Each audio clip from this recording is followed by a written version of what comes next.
Itulah kau tak reti nak baca kontrak. Ingatkan Running Man Korea. Rupanya Running Man Hollywood.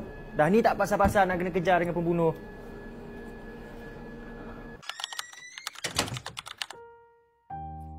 Aku akan pastikan engkau sengsara.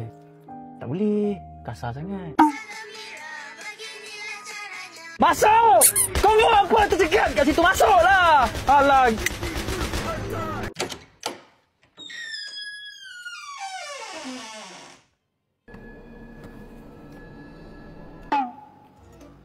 Aish.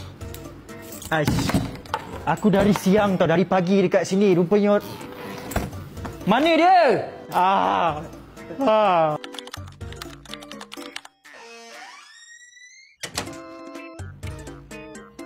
Habislah kau. Aku upload video ni, aku dapat cash reward tau.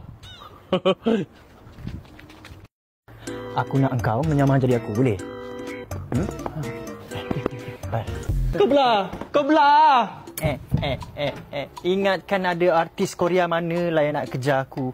Rupanya hunter yang biasa je. Dia takkan dapat tangkap aku. Sebab apa? Sebab aku bijak.